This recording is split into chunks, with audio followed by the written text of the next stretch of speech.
Alright, what's up guys? So we officially hit a milestone with the K67, the 2021 S1000rr, the M package. We finally hit 6,000 miles, which is, I guess you could say, the next big milestone, only because it goes in for a service for that. So I figured I'd do an updated review of what I thought about the bike and any issues I've had and anything like that for people that are looking to buy one, or maybe you're got a deposit on the 2022, as those are hitting the showroom floor now. And also, if you would like to use the chin mount that I use for my GoPro, I'm gonna put a link below, and then use this code SethMichael, and you're gonna get 10% off of that order. So go ahead and order that. Works amazing. I use it all the time. Obviously, I know a lot of my friends have actually picked one up as well, and they love them. So anyway, here's 10% off if you want to get that GoPro mount. It's a nice little chin mount for your helmet, so check it out. And as you know, I got my bike with basically all of the options and all of that. And the things that I've done to it so far, I did the exhaust, I did the Acura full header, full titanium exhaust, which looks amazing now. The bluing has really taken off. And other than that, I haven't really had to do anything to the bike for me just to really just love the bike. So anyway, we're gonna go for a little ride and just kind of discuss some of the things that I still love about the bike, some of the things that I've had to deal with, and what I'm gonna do to make the bike just a little bit better, because I think there's just one last thing that I need to do to make this S1000 100%. Right now I'm in Florida, but the temperature has been dropping a little bit, and yeah, it's probably like in the 60s, 70s. So a cold start with a factory tune is kind of embarrassing, and I don't like starting the bike around people because it looks like a broken bike. It sounds like a broken bike, and I'm going to show you that right now.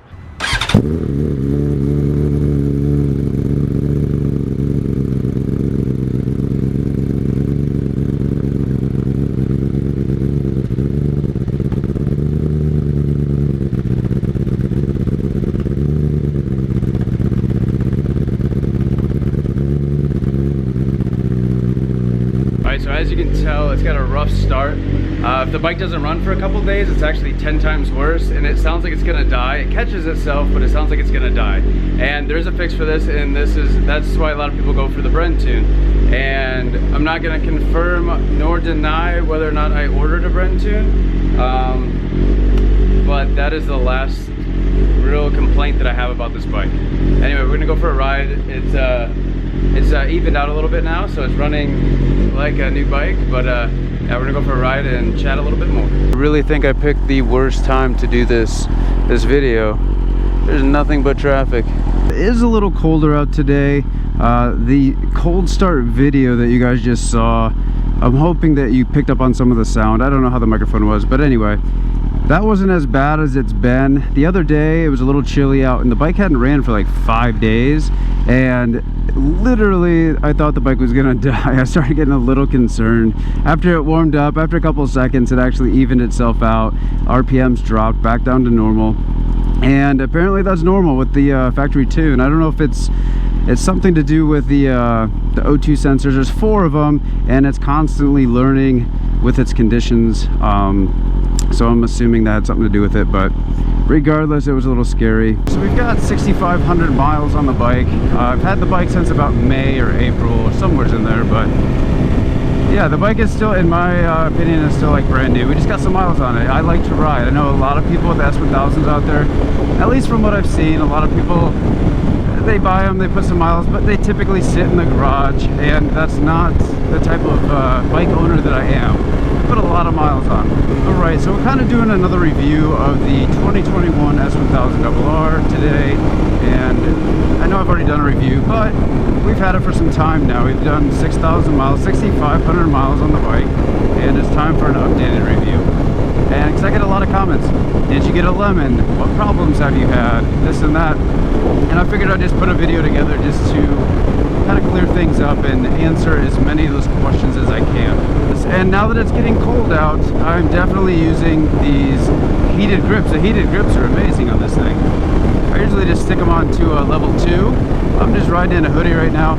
I don't remember, I don't know what the actual temperature is outside, but it's chilly. I'm a Florida boy now, and it's a little chilly out. But these hand grips, heated up, feels amazing. First, let's talk about the cost of ownership so far. So I'll be really transparent with you guys as far as this bike. The invoice for this bike is around $31,000 with all of the M pieces on it, right? So I've got all the levers and guards, the carbon fiber, just, you know, all that stuff really adds up. The rear sets, and then on top of that I did the exhaust, which was an additional I don't know, maybe around $2,000, somewhere's in there, maybe a little bit more, for the titanium header and for the install, because I paid to have it installed. And then after doing the fun stuff, I also did I want to say that I did another oil change on this, at least through my dealer, is around $200. And then for the 6,000 mile like checkpoint or whatever the hell you call it, that was about $400 for that. And then I went through one rear tire within that 6,000 miles, actually right at 6,000 miles, and that put me at about $350 for that to be installed. And I don't know if I got a brake or not, but it was raining the day that I went to get the tire, so I actually took the back wheel off the bike and I just took the wheel in, so they didn't have to take it, they didn't have to do all that other stuff, so I did the hard part for them. So that's what you can kind of expect as far as ownership of this. Now I know a lot of these things can be done by yourself in your garage. I just take it to the shop. I like to support my local shop, because if I don't, then they're not going to be there when I need them, you know. So I don't mind spending a little extra money just to have them do the work for me, and I know it's done right. I know all the guys over there and I trust them with my bike. In fact, the guy that touches my bike, Bo, he's the one he's the only one who's had his hands on this bike from the day it came out of the crate to today. Oh, and then if you were to do the brentune, obviously that's going to be another, depending on what stage you go with, you're looking at another $1,200 to probably $1,500 for the brentune. But in my opinion, and I rode somebody else's bike with the brentune stage 2, and there's like 50% more power on the bottom end, which this thing lacks like crazy. Like there's no power on the bottom end. It's embarrassing. But if I do it, or if I did it, probably just the stage 1. I don't want to go too crazy. I just want to wake up the bottom end and help it run just a tad bit better. I've had a lot of people ask about the brakes, because there was a stop sale on these when I first got the bike. In 2021, they had a stop sale. They had issues with it. The 2020s, I think, too, maybe, I don't know, but they had a stop sale because of the brakes. They were leaking just a little bit, and so BMW did a whole recall / stop sale on them, and I have not had any issues. My brakes work perfectly fine. There's no noise, it's not spongy, everything just works the way it's supposed to. And then mechanically the bike runs good too. Once we get over that whole cold start thing, the bike runs like it's supposed to. It runs really, really good.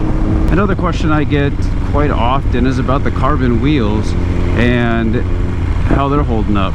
And honestly, they're holding up pretty good. And I'm gonna be real with you, I've hit some pretty good sized potholes. If you're in the Tampa area, which some of you might be, and it might be the same in your area, there's a lot of construction going on, and they will rip up the road and they will not fill it in, and before you know it, you're 3 feet under the road and jumping back out of it. So yes, these wheels have seen some chaos and they have held up perfectly. I wanted to put the bike up on the stands and really check everything out. I run a microfiber over the wheels and really inspect them a lot, just to make sure that they are healthy, because the last thing I want to happen is for them to explode while I'm going down the road. But also, I have seen some pictures of people's carbon fiber wheels and how they actually brake, and it made me feel a little bit better about it, because I seen where one guy hit like a giant pothole at speed and the wheel did not survive it, but it didn't break, which is interesting, because if you think about like a cast wheel, there is no flex in it. Like when it shatters, it just shatters, and that could be extremely dangerous if you were to hit something really big in the road. But with a carbon fiber wheel, it's a bunch of little fibers, so there's some flex to it. So sure, the wheel might not survive the impact, but it will stay in contact and it will probably still roll, which will make it less likely that you'll actually go down after hitting something hard in the road. I hope that makes sense to you guys. So what I'm getting at is I almost feel like the carbon fiber wheels are a little bit safer than a cast or a forged wheel. just because it's built with all these little fibers and there's some flexibility in there.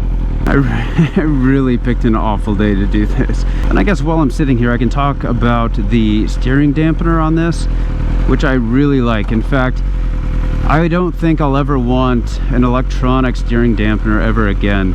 On my Hondas, I had the steering dampener, which is, I always thought that they were really nice because they increase, or I guess their stability, their tightness increases with speed.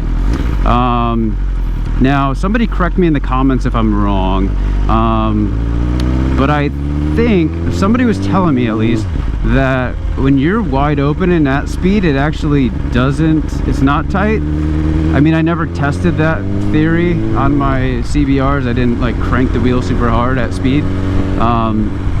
But anyway, that was a little concerning. But with the with this one, it's all mechanical, which is really nice. I can actually, it's old school. I thought that was old school. In fact, I thought it was weird when I got the bike that it just had like a mechanical steering dampener like the old school ones. But it's actually really nice and it works really, really well.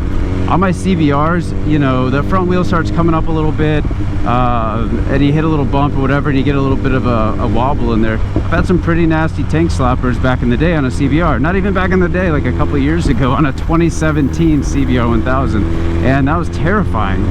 I was able to save it, but yeah, it literally just, it's terrifying. So, but with this S1000 with the mechanical steering dampener, I have not had any issues with it whatsoever. And that front wheel will come up. You could be on it full throttle and just, you know, really wanting to get on it. Hello. And the bike's not going to let you really get on it with the factory tune. It's just going to gradually increase your speed. But as soon as it hits like 6,000, so probably more like 8,000 RPMs, it just slingshots itself. It just wakes up out of nowhere. And if you're not ready for it, or if you're like in second gear, or hell, even third gear, that front end gets extremely light. And with that mechanical steering dampener and the way that I've got it set up, I don't really mind if that front wheel comes up a little bit, because I know that I'm not going to lose control. I know that when that wheel comes back down, no matter how I'm holding on or what the case is, that front wheel is not going to get out of hand. One thing that I noticed the other day, so we did this Halloween ride and I wore a 3/4 helmet, which didn't block as much sound as my full face like X14 helmet does, and I picked up on a lot of bodywork vibration, and a lot of it was up in the dash, not the bike. Like the bike didn't vibrate a whole lot, but I just noticed that a lot of the little pieces up front, and I feel like it's up in here, like in the windscreen behind the gauges or something like that. But there's a lot of vibration in there. But again, you don't really hear it a whole lot when you're riding with a full face helmet, but it's definitely there. And I don't know if I might try to like pad it or something just to get rid of that vibration. And it's not that the vibration bothers me, it's just I don't want things rubbing together and then causing issues down the road, or I don't know. It probably doesn't matter, I'm probably overthinking it, but that's just something to consider, is maybe trying to pad it a little bit. And there's one other thing that is kind of annoying to me about the bike, and I think that the brentune will fix this issue. I don't know 100%, but I assume that it would. But so where I live, the speed limit is typically about 45 miles an hour. So right now I'm in 5th gear and I'm cruising 53 miles an hour, and the bike is kind of surging a little bit. I don't know why it does that. Even if I put the cruise control on, I will feel it surge a little bit. It's not very smooth, and it's not like I'm going up or down a hill or anything like that. It's just a little surge. I don't know what's causing it. The bike runs fine, and you don't feel the surging when you're like getting on it or anything like that, or high RPMs. It's really just when you're cruising. Now I know that I'm in 5th gear doing 50 miles an hour, so you know I'm only at like 4,000 RPMs, but you just feel that little surge just a little bit. Nothing major, but just something that I like I said, man, I think that the brentune has to be put on this bike. So yeah, I mean, the bike is amazing. It really is. So if you're searching for if you're looking to upgrade to the S1000rr and you're looking at the new 2022s, which I'm going to do a video on that, comparison between the 2022 and this bike, because they did make some changes. Still a perfect bike though, don't get me wrong. They made some changes though. But the bike's amazing. I love this thing. I mean, there's certain things that you can do to make it your own, which is great, obviously. And then as far as performance goes, like I said, the only thing that is my only gripes at this point in time is literally just the tuning. I think that BMW kind of shit the bed on that one. Excuse my language, but I feel like they could have done a battery. They could have done a better US tune for this bike. Now I understand that they are limited because they are dealing with regulations and whatever else that they do. But I feel like they could have just, I don't know. I feel like they could have done better, because I know that Honda's dealing with the same type of situation, and Honda's factory tune is a lot better than the BMW. So yeah, if you're thinking about getting the S1000rr, highly recommend it. I really do. I think that I'm going to be on a BMW for a very long time.